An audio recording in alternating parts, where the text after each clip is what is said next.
JMJ കിച്ചണിലേക്ക് സ്വാഗതം. ഇന്ന് നമുക്ക് മാംഗോ പുഡിംഗ് തയ്യാറാക്കാം.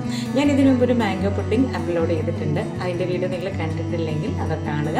അതിൻ്റെ ലിങ്ക് ഞാൻ ഇതിൻ്റെ ഡിസ്ക്രിപ്ഷൻ ബോക്സിൽ കൊടുത്തേക്കാം. ഇന്ന് ഞാൻ തയ്യാറാക്കുന്നത് ജെലാറ്റിനോ അഗർ-അഗറോ ഒന്നും ഇല്ലാതെ വളരെ സിമ്പിളായിട്ട് എല്ലാവർക്കും തയ്യാറാക്കുന്ന രീതിയിൽ ഉള്ളൊരു മാംഗോ പുഡിംഗ് ആണ്. ആ മാംഗോ പുഡിംഗ് തയ്യാറാക്കുന്നത് എങ്ങനെയാണെന്ന് നോക്കാം.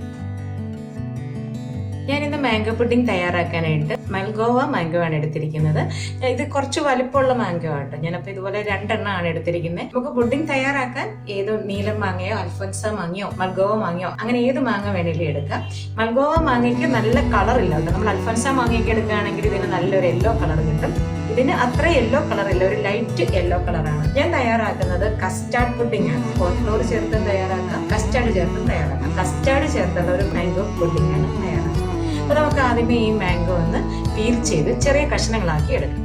അപ്പോൾ ഞാനിത് പീൽ ചെയ്ത് ചെറിയ കഷ്ണങ്ങളാക്കിയിട്ടുണ്ട്. ഇതുകൊണ്ട് ഈ മാംഗോയുടെ കളർ ലൈറ്റ് യെല്ലോ ആണ്. നമ്മൾ സാധാരണ അൽഫോൻസ മാങ്ങയൊക്കെ എടുക്കുന്ന ആ കളർ ഈ മാംഗോയ്ക്ക് ഇല്ല. ഇനി ഞാനിതൊന്ന് അരച്ചെടുക്കുകയാണ്. അരച്ചെടുക്കാനായിട്ട് നമുക്ക് മിക്സിയുടെ ഒരു ജാറിലേക്ക് മാറ്റാം. ഇതിലേക്ക് 1/2 കപ്പ് പഞ്ചസാര കൂടി ചേർത്ത് നമുക്ക് അരച്ചെടുക്കാം. ഞാനിത് നന്നായിട്ട് അരച്ചെടുത്തിട്ടുണ്ട്. നമുക്കൊന്ന് അരിച്ചും കൂടി എടുക്കാം. ഇനി അരിച്ചെടുത്ത് ഇതിലെ നാര് ഉണ്ടെങ്കിൽ ആ നാരോടെ മാറ്റിയെടുക്കണം. എല്ലാ മാങ്ങയ്ക്കും ഒരുപോലെ നാരുണ്ടാവണമെന്നില്ല. ചില മാങ്ങയ്ക്ക് തീരെ നാര് കുറവായിരിക്കും. തീരെ കുറച്ച് നാരാണെങ്കിലും നാരുള്ളത് അങ്ങ് മാറ്റിയെടുത്താലേ നമുക്ക് നല്ലൊരു പുഡിംഗ് കിട്ടുള്ളൂ. നമ്മൾ പുഡിംഗ് കഴിക്കുമ്പോൾ ഇടയ്ക്ക് നാര് കിട്ടിക്കഴിഞ്ഞാൽ അതൊരു സുഖമില്ല അല്ലേ. കുറച്ച് കണ്ണകലുള്ള ഏതെങ്കിലും ഒരു അരിപ്പയിൽ അരിച്ചെടുത്താൽ മതി. ഈ മാങ്ങയിൽ അരിച്ചെടുക്കുമ്പോൾ ഇത്രയും നാരുണ്ടായിരുന്നു. ഇനി നമുക്ക് പുഡിംഗ് തയ്യാറാക്കാം. ഇനി നമുക്കൊരു പാനിലേക്ക് നമ്മൾ അരച്ച് വെച്ചിരിക്കുന്ന ഈ മാംഗോ പൾപ്പ് ഒന്ന് ചൂടാക്കി എടുക്കാം.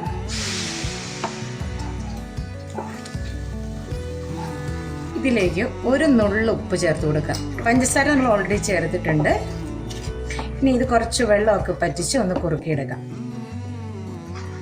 കണ്ടിന്യൂസ് ആയിട്ട് ഇളക്കിക്കൊണ്ടിരിക്കുക. നമ്മളെല്ലാവരും ഒരുപോലെ ഇളക്കി വരണം. ഈ മാംഗോ പൾപ്പിൽ വെള്ളമൊക്കെ നന്നായിട്ട് കുറഞ്ഞിട്ടുണ്ട്, കുറച്ച് കുറുകി വന്നു. ഇത്രയും മതി. ഇനി ഇതിലും കൂടുതൽ നമ്മൾ ടൈറ്റ് ആക്കേണ്ട ആവശ്യമില്ല. ഇത്രയും ആയാൽ മതി. ഇത് ചൂട് മാറിക്കഴിയുമ്പോൾ കുറച്ചുകൂടെ ടൈറ്റ് ആയിക്കോളും. ഇനി നമുക്ക് ഫ്ലെയിം ഓഫ് ചെയ്യാം. ഇനി നമുക്ക് വേറൊരു പാനിലേക്ക് 1/2 ലിറ്റർ പാൽ ഒഴിച്ചു കൊടുക്കാം. ഇതിലേക്ക് 2 ടേബിൾ സ്പൂൺ പഞ്ചസാര ചേർത്ത് കൊടുക്കാം. ഞാനൊരു ബൗളിലേക്ക് 1/4 കപ്പ് കസ്റ്റാർഡ് പൗഡർ എടുത്തിട്ടുണ്ട്. ഈ പാലിൽ നിന്ന് നമുക്ക് കുറച്ച് ഇതിലേക്ക് ഒഴിച്ച് ഇത് നന്നായിട്ടൊന്ന് മിക്സ് ചെയ്തെടുക്കാം. പാല് ഇളക്കി കൊടുത്തുകൊണ്ട് നമുക്ക് തിളപ്പിച്ചെടുക്കാം. ഇപ്പോൾ പാല് തിളച്ചിട്ടുണ്ട്. നമുക്ക് ഫ്ലെയിം കുറച്ച് വെക്കാം. ഈ ഫ്ലെയിം കുറച്ച് വെച്ചുകൊണ്ട് നമുക്ക് ഇളക്കി കൊടുത്തുകൊണ്ട് കസ്റ്റാർഡ് പാലിൽ കലക്കി വെച്ചിരിക്കുന്നത് ഇതിലേക്ക് ഒഴിച്ചു കൊടുക്കാം.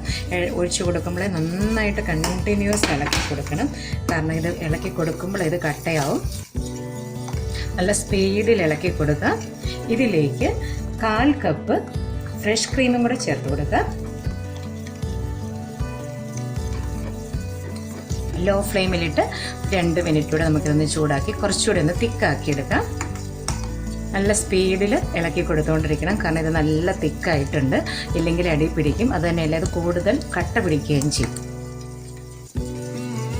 ഇനി നമുക്കിത് ഫ്ലെയിം ഓഫ് ചെയ്യാം. ഫ്ലെയിം ഓഫ് ചെയ്തും കുറച്ച് നേരം കൂടി ഇത് ഇളക്കി ഇതിൻ്റെ ചൂടൊന്ന് കുറച്ചെടുക്കാം. ചൂട് കുറച്ചതിന് ശേഷം നമ്മൾ റെഡിയാക്കി വെച്ചിരിക്കുന്ന മാംഗോ പൾപ്പിലേക്ക് ഇത് ചേർത്ത് കൊടുക്കാം. മാംഗോ പൾപ്പിൻ്റെ ചൂട് നന്നായിട്ട് മാറിയിട്ടുണ്ട്. നമുക്കിതിലേക്ക് കുറച്ച് ചൂട് മാറ്റിയ കസ്റ്റാർഡ് മിക്സ് നമുക്കിതിലേക്ക് ചേർത്ത് കൊടുക്കാം.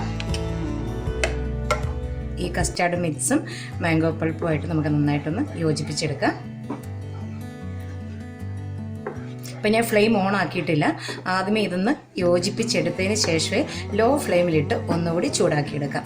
കൂടുതൽ ഫ്ലെയിം കൂട്ടിയിടരുത്. ഫ്ലെയിം കൂട്ടിയിട്ട് കഴിഞ്ഞാൽ ഈ മാംഗോ പൾപ്പ് ഉള്ളത് കൊണ്ട് ഇത് പിരിഞ്ഞു പോകും. ഇപ്പോൾ ഇത് നന്നായിട്ട് ഇളക്കി യോജിപ്പിച്ചിട്ടുണ്ട്. ലോ ഫ്ലെയിമിലിട്ട് ഒന്നുകൂടി ചൂടാക്കിയെടുക്കാം. ഇനി നമുക്ക് ഫ്ലെയിം ഓൺ ആക്കാം. ഫ്ലെയിം കൂട്ടി വെക്കരുത്. ലോ ഫ്ലെയിമിലിട്ട് കണ്ടിന്യൂസ് ആയിട്ട് ഇളക്കി ഒന്ന് ചൂടാക്കിയാൽ മതി. നമ്മൾ ഹൈ സ്പീഡിൽ തന്നെ ഇളക്കി കൊടുക്കുക. ലോ ഫ്ലെയിമിലിട്ട് 2 മിനിറ്റ് ചൂടാക്കിയാൽ മതി. ഇത് തിളക്കരുത്, ബബിളൊന്നും വരരുത്. നന്നായിട്ട് ചൂടാകുമ്പോഴത്തേനും നമുക്ക് ഫ്ലെയിം ഓഫ് ചെയ്യാം. ഫ്ലെയിം കൂട്ടിയിടുകയോ മീഡിയം ഫ്ലെയിമിലോ ഇടരുത്. ലോ ഫ്ലെയിമിൽ മാത്രമേ ഇതൊന്ന് ചൂടാക്കിയെടുക്കാവുള്ളൂ. ചൂടാക്കിയെടുക്കുമ്പോൾ ഇതുപോലെ കണ്ടിന്യൂസ് ആയിട്ട് ഹൈ സ്പീഡിൽ ഇളക്കി കൊടുത്തുകൊണ്ട് വരികയാണ്. ഇതെല്ലാം കൂടി ഒന്ന് യോജിക്കാനാണ് ലോ ഫ്ലെയിമിലിട്ട് നമ്മളൊന്ന് ചൂടാക്കി എടുക്കുന്നത്. ഇപ്പോൾ ഇത് 2 മിനിറ്റ് ചൂടായിട്ടുണ്ട്. ഇനി നമുക്ക് പുഡിങ്ങിനുള്ള കപ്പിലേക്ക് മാറ്റി കൊടുക്കാം. പുഡിങ്ങിൻ്റെ കുറച്ച് ചൂട് മാറിയിട്ടാണ് നമ്മൾ കപ്പിലേക്ക് മാറ്റുന്നതെങ്കിൽ ഇതിങ്ങനെ കണ്ടിന്യൂസ് ഇളക്കി കൊടുത്തോണ്ടിരിക്കുക, മുകളിൽ പാട കെട്ടാതെ. ഇപ്പം ഫ്ലെയിം ഓഫ് ചെയ്യുമ്പോൾ ഇതിന് നല്ല ചൂടുണ്ട്. കുറച്ച് ചൂടൊന്ന് കുറഞ്ഞതിന് ശേഷമേ നമ്മളിത് സെറ്റ് ചെയ്യാനുള്ള പാത്രത്തിലേക്ക് മാറ്റാവുള്ളൂ. ഞാനിവിടെ സെറ്റ് ചെയ്യുന്ന ഇതുപോലെ ഓരോ ഗ്ലാസ്സിലേക്കാണ്. നമുക്ക് ഇഷ്ടമുള്ള പാത്രത്തിലേക്ക് ഇത് സെറ്റ് ചെയ്യാൻ വെക്കാം. അപ്പം ഗ്ലാസ്സിലേക്ക് ഇത് പകർന്നു കൊടുക്കാം. അപ്പോൾ ഞാനിവിടെ 6 ഗ്ലാസ്സിലായിട്ട് ഇത് പുഡിംഗ് സെറ്റ് ആകാനായിട്ട് വെച്ചിട്ടുണ്ട്. നമുക്കിതൊരു പ്ലാസ്റ്റിക് റാപ്പർ ഇട്ട് ഇതൊന്ന് കവർ ചെയ്യാം. ഇതുപോലെ എല്ലാം ഒന്ന് കവർ ചെയ്തെടുക്കാം. അപ്പോൾ ഞാനിതെല്ലാം പ്ലാസ്റ്റിക് റാപ്പർ ഇട്ട് കവർ ചെയ്തിട്ടുണ്ട്. ഇനി ഫ്രിഡ്ജിൽ ഇത് 4 to 6 hours സെറ്റ് ചെയ്യാൻ വെക്കാം. ഫ്രീസറിൽ വെക്കേണ്ട, നമുക്ക് സാധാ രീതിയിൽ തന്നെ വെച്ചാൽ മതി. മാംഗോ പുഡിംഗ് ഇപ്പം 4 മണിക്കൂർ ഫ്രിഡ്ജിൽ വെച്ച് സെറ്റ് ആയിട്ടുണ്ട്. നമുക്കിതൊന്ന് എടുത്ത് നോക്കാം. നമുക്കിതിലേക്ക് ഒരു മാംഗോ പീസ് വെച്ച് ഒന്ന് ഡെക്കറേറ്റ് ചെയ്തെടുക്കാം.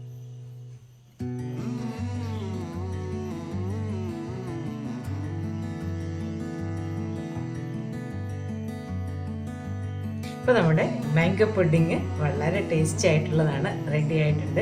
അപ്പോൾ നിങ്ങളെല്ലാവരും ഇതുപോലെ ഉണ്ടാക്കി നോക്കുക. നമുക്ക് വളരെ ഈസി ആയിട്ട് അതിനുള്ള എല്ലാവരുടെയും വീട്ടിലുള്ള ഇൻഗ്രീഡിയൻസ് വെച്ചുള്ള മാംഗോ പുഡിങ്ങാണ് ഞാൻ ഇവിടെ തയ്യാറാക്കിയിരിക്കുന്നത്. നിങ്ങൾക്ക് എല്ലാവർക്കും ഇഷ്ടമായെങ്കിൽ ലൈക്ക് ചെയ്യും, ഷെയർ ചെയ്യാം. അടുത്തൊരു വീഡിയോയുമായി ഉടനെ കാണാം.